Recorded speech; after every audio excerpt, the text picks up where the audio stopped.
Bills receivable and bills payable. तो उन concept को जानने से पहले आप देखो कि एक बिजनेस है और एक कस्टमर है। सपोज कस्टमर अपने बिजनेस से गुड्स परचेज करना चाहता है on credit basis. If you want to purchase the goods from the business on the credit basis, है ना, तो बिजनेस खुद को सिक्योर करना चाहेगा। और बिजनेस खुद को सिक्योर करने के लिए क्या करता है, एक डॉक्यूमेंट बनाता है ना, और उस डॉक्यूमेंट में सारे टर्म्स एंड कंडीशन लिख देता है कि किस डेट में बिजनेस गुड सोल्ड कर रहा है और कस्टमर ने प्रॉमिस कब किया है कितने दिन में पेमेंट करने के लिए। और गुड्स की सारी क्वांटिटी यहाँ पे मेंशन होती है कि क्या क्या गुड्स बेचा गया, कितने प्राइस पे बेचेगा, वो सारी इंफॉर्मेशन यहाँ पे क्या होती है, मेंशन होती है। तो बिजनेस क्या करता है, बिजनेस ने जब भी गुड्स को क्रेडिट में सोल्ड करना है तो एक डॉक्यूमेंट, एक ऐसे नोट लिखता है जहाँ पे जिस दिन सेल्स हो रही है वो दिन, जब कस्टमर ने प्रॉमिस के पेमेंट के लिए प्रॉमिस किया वो डेट, ठीक है, क्या क्या क्वांटिटी बेची गई वो सब उस पर मेंशन कर देता है। और फिर इस बिल पे क्या करता है बिजनेस, सर कस्टमर से साइन करा लेता है। जैसे ही कस्टमर इस बिल पे साइन कर देता है, this bill become bills receivable from the business point of view and the same will become the bills payable from the customer point of view. ये सेम क्या हो जाएगा, ये यही डॉक्यूमेंट, एक ही सिंगल डॉक्यूमेंट बिजनेस के लिए क्या बन गया, बिल्स रिसीवेबल बन गया, और वही डॉक्यूमेंट कस्टमर के लिए क्या बन जाएगा, बिल्स पेबल बन जाएगा, है ना। अब बिजनेस के लिए इसको बिल्स रिसीवेबल क्यों कह देते हैं, क्योंकि बिजनेस क्या करेगा, इस बिल को होल्ड करके अपने पास रखेगा और जो मैच्योरिटी डेट इस बिल पे लिखी होगी उस मैच्योरिटी डेट पे इस बिल को प्रेजेंट करेगा कस्टमर के पास, और कस्टमर क्या करेगा, इस बिल का पेमेंट कर देगा। तो क्योंकि फ्यूचर में इस बिल को बिजनेस कैश में कन्वर्ट कर सकता है, मतलब इस फ्यूचर में इस बिल का पेमेंट बिजनेस को मिलना है, इसलिए बिल बिजनेस के लिए क्या है, बिल्स रिसीवेबल है। और सेम बिल कस्टमर के लिए क्या हो जाएगा, बिल्स पेबल हो जाएगा, क्योंकि फ्यूचर में इस बिल का पेमेंट कस्टमर को करना है, इसलिए बिल क्या हो जाएगा, कस्टमर के लिए बिल्स पेबल हो जाता है ना। तो बिल्कुल सिंपल सा डॉक्यूमेंट है, एक रिटर्न प्रूफ हो जाता है बिजनेस के पास, जिसके बेसिस बिजनेस क्या करता है, सो फ्यूचर में अमाउंट को कस्टमर से इजीली रियलाइज करा सकता है। अगर फ्यूचर में कस्टमर पेमेंट करने से कोई डिफॉल्ट करता है तो बिजनेस इस बिल के बेसिस पे कोड के माध्यम से भी कस्टमर से अपना पैसा निकलवा सकता है। तो इसलिए बिजनेस हमेशा प्रेफर करता है कि जब भी क्रेडिट सेल्स हो तो क्रेडिट सेल्स को सिक्योर करने के लिए एक बिल ड्राफ्ट कर ले। अब बिल्स एक्सचेंज में देखो जनरली 3 पार्टी होती हैं, ठीक है। एक होता है ड्रावर, DRAWER ड्रावर, दूसरा होता है ड्रावी, DRAWE ड्रावी, और एक होता है पेई, PAY पे। 3 parties are there in case of bills of exchange. First one is what, drawer. Drawer means whom, so the person who draws the bill is known as drawer. वो इंडिविजुअल जो क्या करता है, जो बिल को बनाता है उसको क्या कहते हैं, उसको ड्रावर कहते हैं। सेकंड कौन होता है, ड्रावी। Drawee means the person who gave his acceptance on the bill. In my example, the customer is the drawee because customer क्या कर रहा है, इस बिल पे अपना acceptance दे रहा है by making sign on it, है ना। तो drawer means the person who draws the bill, जो बिल को बनाता है उसको ड्रावर कहते हैं, ठीक है। उस बिल पे जो साइन करता है, ठीक है, उसको क्या कहते हैं, उसको कहते हैं ड्रावी। और तीसरी पार्टी कौन होती है, payee. Payee may be the drawer himself और some other party on behalf of drawer. मतलब पेई मतलब वो इंडिविजुअल जिसको फ्यूचर में इस बिल का पेमेंट मिलना है, फ्यूचर में जिसको इस बिल का पेमेंट मिलना है वो क्या है, वो पेई है ना।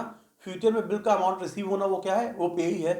अगर सर ड्रावर ने बिल बनाने के बाद बिल को क्या किया, होल्ड किया अपने पास मेच्योरिटी पीरियड तक, बिल को क्या किया अपने पास, होल्ड किया, तो मेच्योरिटी पीरियड पर ड्रावर क्या करेगा, ड्रावर इस बिल को प्रेजेंट करेगा ड्रावी के पास, और ड्रावी पेमेंट किसको करेगा, ड्रावर को। तो in this example who is the पेई, ड्रावर इटसेल्फ इज द पेई, क्योंकि फ्यूचर में बिल का अमाउंट किसको मिलना है, सर ड्रावर को मिल रहा है, इसलिए ड्रावर क्या हो जाएगा, पेई हो जाएगा। लेकिन एक ऐसा एग्जांपल समझो कि ड्रावर ने क्या किया, बिल तो बनाया, लेकिन बिल बनाने के बाद क्या किया, बिल को अपने किसी और पार्टी को इंडोर्स कर दिया, किसी और पार्टी को हैंड ओवर कर दिया। बिल किसने बनाया, ड्रावर ने, साइन किससे ले लिया, ड्रावी से साइन ले लिया, साइन करवा लिया, ये बन गया बिल्स रिसीवेबल।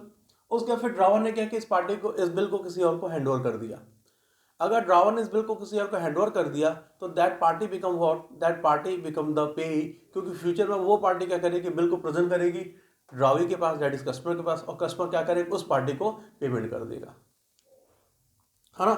तो that what I am saying, पेई मींस क्या, सब वो इंडिविजुअल जिसने बिल के अमाउंट को रिसीव करना है, the person who will receive the amount of the bill. Bill का जितने का बिल होता है, जो अमाउंट उस पर मेंशन होता है, उस अमाउंट को जो पैसा मेच्योरिटी पे जो पैसा रिसीव करे उसको क्या कहते हैं, पेई कहते हैं। और पेई कौन कौन हो सकता है? सब पेई ड्रॉवर भी हो सकता है, और ड्रॉवर के बिहाफ पे कोई और आदमी भी पेई हो सकता है। ठीक है, यहाँ पे अभी हमको यहाँ पे सीखना क्या है, जैसे सपोज करो बिल बना on some date on 1 April 2001 for a maturity period of 3 month. ठीक है, 1 अप्रैल को कस्टमर आता है बिजनेस के पास, कहता है भैया हमको गुड्स चाहिए 10,000 का। बिजनेस क्या करता है, खुद को सिक्योर करने का एक बिल बना लेता है।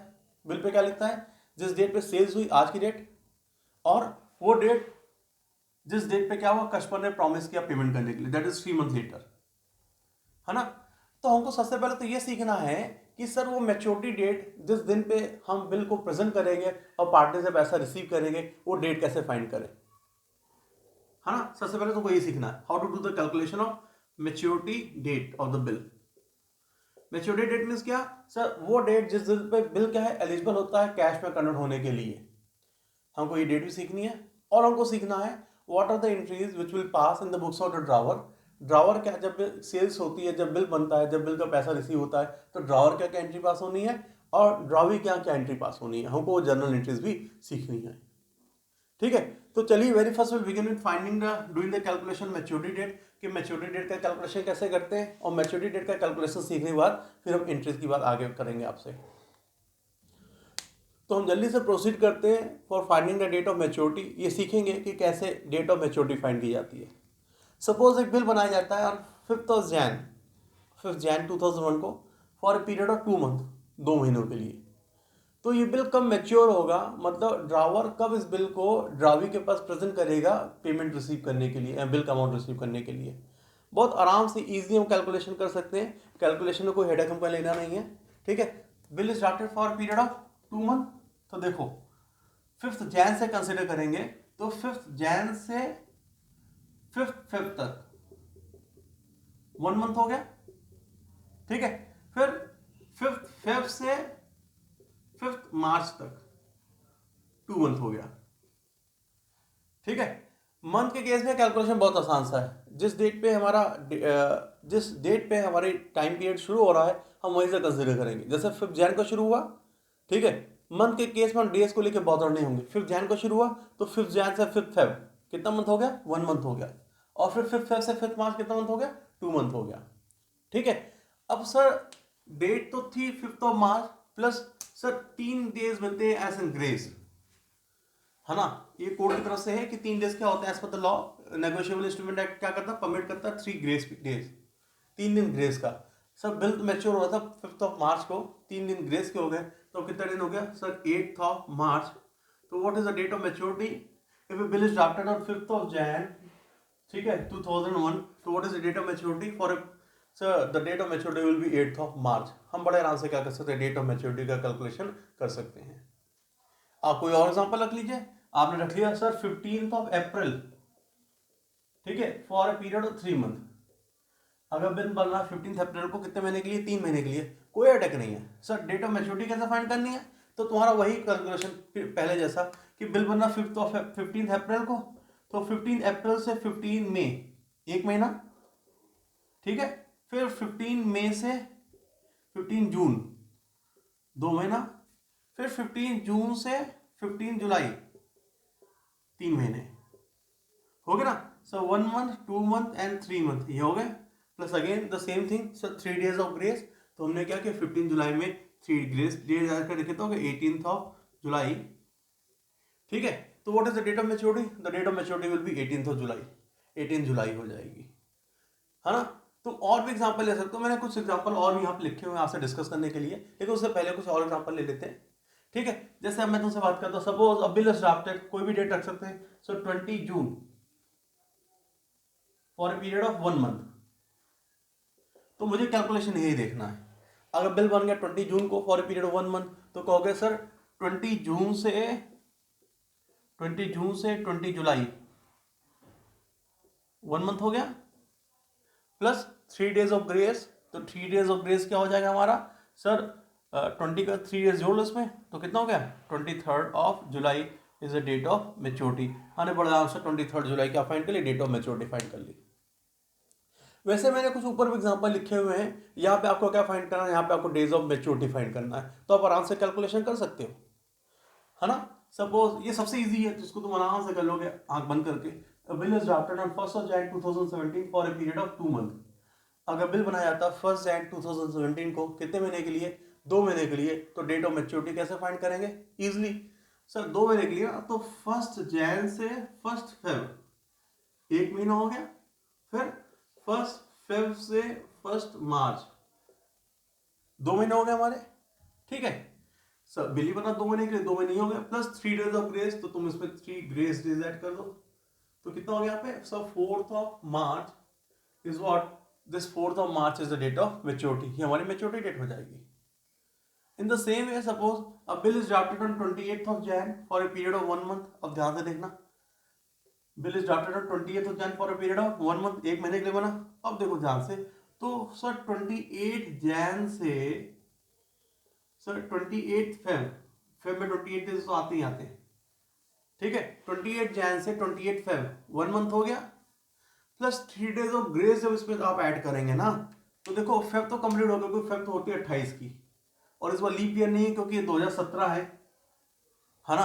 अब ध्यान से देखिएगा, हर वो वही ईयर लीप ईयर होगा जहाँ पे ईयर कैन जैसे 2004, 8, 12, 16, 20, ये हमारे ईयर्स कैसे होंगे, यही लीप ईयर है हमारे, जिनके लास्ट का 2 डिजिट जो है ना वो क्या है, अगर वो डिविजिबल बाई 4 है तो वो ईयर हमारा क्या हो जाएगा, लीप ईयर हो जाएगा।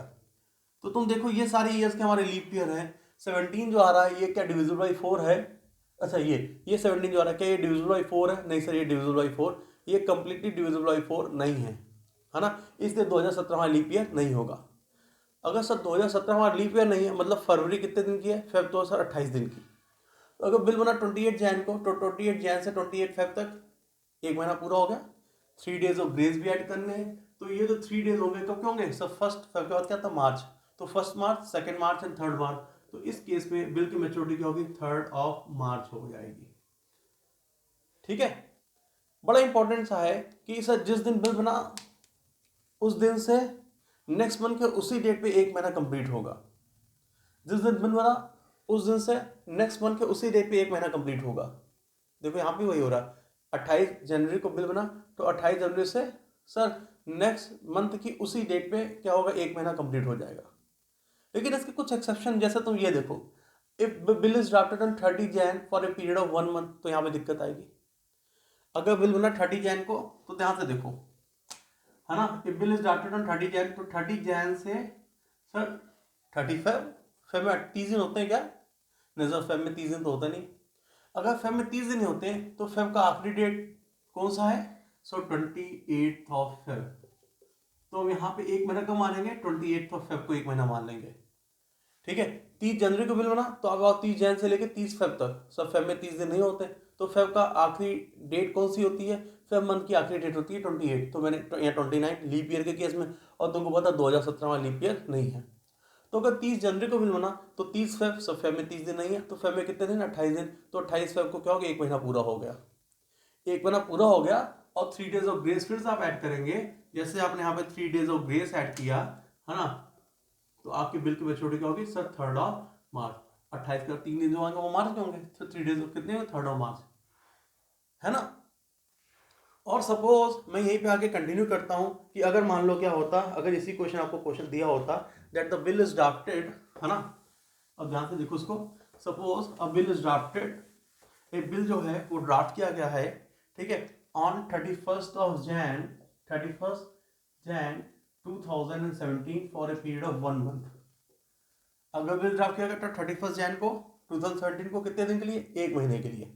तो अब आप डेट ऑफ मैच्योरिटी कैसे फाइंड करेंगे, अभी भी बहुत आसान सा है सर, देखिए सर 31st Jan से 31st फेब, सो फेब में 31 डेज होते नहीं है, फेब में कितने दिन होते हैं 28 डेज, तो 28 फेब कितना मंथ हो गया हमारा, 1 महीना हो गया, ठीक है। बस अगर जैसे एक वो तारीख नहीं आती है नेक्स्ट मंथ में, तो नेक्स्ट मंथ की जो आखिरी तारीख होगी वहीं पर हम 1 महीना मान लेंगे पूरा हो गया, प्लस इसमें हमको क्या ऐड करना है 3 डेज ऑफ ग्रेस, तो 3 डेज ऑफ ग्रेस क्या ऐड करो तो क्या हो जाएगा 3rd of March हो जाएगा। मतलब वो बिल जो 28 Jan को बनाया गया हो, या 30 Jan को बनाया गया हो, या 31st Jan को बनाया गया हो, for a maturity period of 1 month, 1 महीने के लिए, तो उनकी डेट ऑफ मेच्योरिटी देखो क्या आएगी, वो 3 मार्च ही आएगी। ठीक है, चलो नेक्स्ट अब देखते हैं। मेरी बात यहाँ तक होपफुली क्लियर है। नेक्स्ट कंडीशन देखो, fourth condition, if bill is drafted on 30 April 2017 for a period of 2 month. अगर बिल ड्राफ्ट किया गया 30 अप्रैल 2017 को, कितने पीरियड के लिए सर, 2 मंथ के लिए। तो अभी बड़ा आसान सा है, कुछ नहीं करना। अगर 2 मंथ के लिए ड्राफ्ट किया गया तो सर 30 अप्रैल से 30 मई में 31 डेज होते हैं, तो 30 मई तक 1 महीना हो गया। ठीक है, फिर 30 मई से 30 जून 2 महीना हो गया। ठीक है, जैन फेब मार्च अप्रैल मई जून, जून 30 का ही होता है, 2 महीना पूरा हो गया 30 जून को। प्लस अब देखो जून भी 30 दिन का ही होता है, तो 3 डेज ऑफ ग्रेस जो आपको ऐड करने हैं, प्लस 3 ग्रेस डे, 2 महीना हो गया 3 डेज ऑफ ग्रेस। तो जो 3 डेज ऑफ ग्रेस ऐड करो वो कब हो गए सर, जून तो 30 का ही होता है, 30 तो कंप्लीट हो गई, तो 3 दिन कहाँ पे आएंगे, जून के बाद जुलाई आता ना, तो जुलाई 1, जुलाई 2, जुलाई 3। तो यहाँ पे sir what is the date of maturity, 3 July is the date of maturity. ये हमारी क्या आ जाएगी, हमारी डेट ऑफ मेच्योरिटी आ जाएगी। Hopefully clear. तो अभी आपने क्या की, आपने मंथ की वर्किंग देख ली है ना। अब मंथ की वर्किंग के बाद हम आपसे बात करना है डेज की वर्किंग में, कि अगर मान लो बिल बन गया 30 डेज के लिए, तो डेज की वर्किंग में डेज ऑफ मेच्योरिटी को कैसे फाइंड करेंगे। जैसे मंथ की वर्किंग में हम डेज ऑफ ग्रेस को ऐड कर रहे थे 3 डेज, उसी तरह डेज की वर्किंग में भी हम क्या करेंगे, 3 डेज ऑफ ग्रेस को ऐड करेंगे ही करेंगे, है ना। अब अगर बिल बना 30 अप्रैल को फॉर पीरियड ऑफ 30 डेज, 30 दिनों के लिए, तो what is the date of maturity, तुम ध्यान से देखना। सबसे पहला काम क्या करो, एक फॉर्मेट को फॉलो करो। How many days are there in the month of April, Jan Feb March April, है ना। जैसे ऐसे काउंट करो अपने राइट हैंड से, जैन जो ऊपर आ रहा है वो उसमें 31 डेज, फेब उसमें फेब एक्सेप्शन है, इस पर 28 दिन होते हैं, 29 दिन होते हैं, उसके सब में सही आएगा। मार्च 31, अप्रैल 30, मई में ऊपर आना ऊपर, तो मई में 31 डे, जून आ रहा है नीचे, तो जून में 30 दिन। आप इस तरह से काउंट भी कर सकते हो अपने पंच के हिसाब से यहाँ पे। हाँ, जो ऊपर आता है उसमें 31 दिन, और जो गड्ढे में आता है उसमें 30 दिन होते हैं, फेब को छोड़ के। फेब में क्योंकि 28 दिन होते हैं, 29 दिन होते हैं, है ना। तो अप्रैल में टोटल कितने दिन होते हैं सर, जैन फेब मार्च अप्रैल, अप्रैल गड्ढे में आ रहा वाला 30 दिन होते हैं। सर अप्रैल में टोटल दिन होते हैं कितने, 30 दिन। बिल कब बना सर, 15 अप्रैल को। ठीक है, तो अप्रैल मंथ में टोटल 30 दिन होते हैं, बिल बना 15 अप्रैल को, तो ये 15 क्या आ जाएगा, ये आ जाएगा remaining days, remaining days in the month of April। हमको क्या मिल गया, 15 क्या मिल गया, remaining days in the month of अप्रैल। अब तुम ध्यान से देखो, बिल जो बना था उसकी टोटल मेच्योरिटी पीरियड की थी 30 डेज थी। 30 डेज में से 15 दिन तो कहाँ के एडजस्ट हो गए, अप्रैल को एडजस्ट हो गए। 15 दिन अप्रैल का एडजस्ट होने में, अभी कितने दिन बचे मेच्योरिटी में, 15 दिन। तो अप्रैल के बाद कौन सा मंथ आता है, मई। तो सर ये 15 दिन कहाँ एडजस्ट हो गए, मई में एडजस्ट हो जाएंगे। तो डेट जो बिल जो बना 30 दिन के लिए, है ना, उसकी मेच्योरिटी पीरियड क्या आ रही थी सर, 15 मई आ रही थी। लेकिन हमको पता है कि बिल के केस में हमको 3 डेज ऑफ ग्रेस भी ऐड करने पड़ते हैं, तो उसमें हम 3 डेज और ऐड कर लेंगे, कितना हो जाएगा 18 मई। तो date of maturity will be what sir, the date of maturity will be 18 May. हमारी जो डेट ऑफ मेच्योरिटी आएगी वो कितनी आ जाएगी, 18 मई आ जाएगी। ठीक है, अभी एक में भी तुमको कंफ्यूजन होगा, मैं तुमसे एक एग्जांपल और लेकर करता हूं। Suppose a bill is drafted on 10th Jan, ठीक है, for a period of 24 days, है ना। 24 कम हो जाएगा, हम इसको लिख देते हैं 44 डेज। बिल बना कब सर, 10 Jan को, कितने दिन के लिए सर, 44 डेज के लिए। तो आप बड़े आराम से कैलकुलेशन कर सकते हो।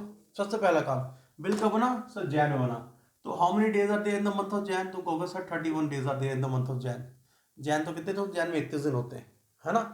सर बिल कब बना, 10th Jan को, 10th Jan को बिल बना। तो अगर बिल बना 10th Jan को, जैन टोटल 31 दिन का है, 10 जनवरी को बिल बना, तो जनवरी के कितने दिन बाकी हैं अभी, तो तुम बड़े आराम से फाइंड आउट कर लोगे sir, 21 days, remaining days in the month of Jain. कितने दिन बाकी हैं, 21 डेज आते हैं इन द मंथ ऑफ जैन। ठीक है, अब तुम देखो सर, बिल बना 44 डेज के लिए टोटल, है ना। 10 जैन से बिल बना कितने दिन के, 44 दिन के लिए। तो 44 में सर जैन के कितने दिन एडजस्ट हो गए सर, जैन के 21 दिन एडजस्ट हो गए, ये 21 दिन एडजस्ट हुए। तो जैन के 21 दिन एडजस्ट होने में अभी कितने दिन बच गए, तुम बड़े आराम से इसका कैलकुलेशन कर सकते हो। तो हमारे बच जाएंगे कितने दिन सर, 23 डेज। तो सर ये 23 डेज किसके होंगे, हमारे फेब के होंगे। मतलब फेब 23 को 44 दिन कंप्लीट हो जाएंगे, प्लस 3 डेज ऑफ ग्रेस के ऐड करने हैं, तो आप इसमें 3 डेज और ऐड कर लीजिए। बिल की मेच्योरिटी क्या हो जाएगी, 26 फेब हो जाएगी। ठीक है, बिल की मेच्योरिटी क्या हो जाएगी, 26 फेब हो जाएगी। आराम से तुमने क्या क्या कैलकुलेशन कर लिया। नाउ सपोज यह तो हम डेज की वर्किंग करेंगे इस तरीके से, ये फॉर्मेट प्लीज फॉलो करना, आपको डेज की वर्किंग में कभी कोई दिक्कत आएगी ही नहीं।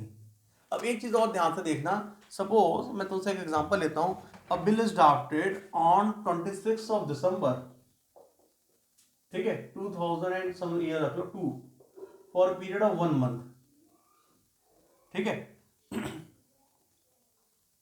ठीक, sorry 23 December for period of 1 month.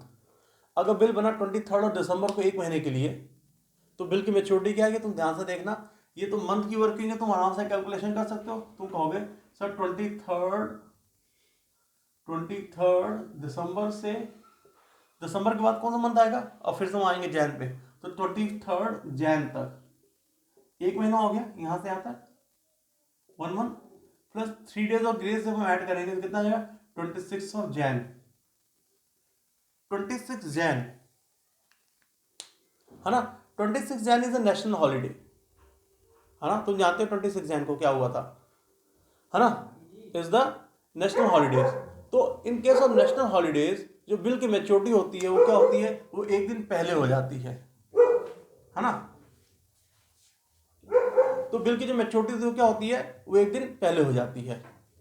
Bill की मेच्योरिटी क्या होगी, एक दिन पहले। तो अगर बिल की मेच्योरिटी 26 जैन को आ रही है, तो 26 जैन हमारी नेशनल हॉलीडे, इससे बिल की मेच्योरिटी कब आ जाएगी, सर बिल की मेच्योरिटी हो जाएगी 25 जैन, 25 जैन को हमारी बिल की मेच्योरिटी हो जाएगी। तो याद रखना कि इन case of national holidays bill की मेच्योरिटी एक दिन पहले हो जाती है, और इन केस ऑफ इमरजेंसी हॉलीडे, अगर कोई इमरजेंसी कोई पब्लिक हॉलीडे है तो बिल की मेच्योरिटी, या नेशनल हॉलीडे तो बिल की मेच्योरिटी एक दिन पहले होगी। अगर कोई इमरजेंसी हॉलीडे होता है तो इमरजेंसी हॉलीडेज के केस में बिल की मेच्योरिटी एक दिन बाद हो जाएगी। आपकी चीज़ को याद रखना, नेशनल हॉलीडेज के केस में, पब्लिक हॉलीडेज के केस में बिल की मेच्योरिटी एक दिन पहले, अगर कोई नॉन हॉलीडेज है, ठीक है, कोई पब्लिक हॉलीडेज जो पहले से पता है लोगों को, और उस डेट पे बिल की मेच्योरिटी पड़ती है, तो बिल की मेच्योरिटी एक दिन पहले मान ली जाती है। जैसे 26 जैन की जगह 25 जैन को। अगर कोई इमरजेंसी हॉलीडे होता है तो इमरजेंसी हॉलीडे के केस में बिल की मेच्योरिटी एक दिन बाद हो जाएगी। ठीक है।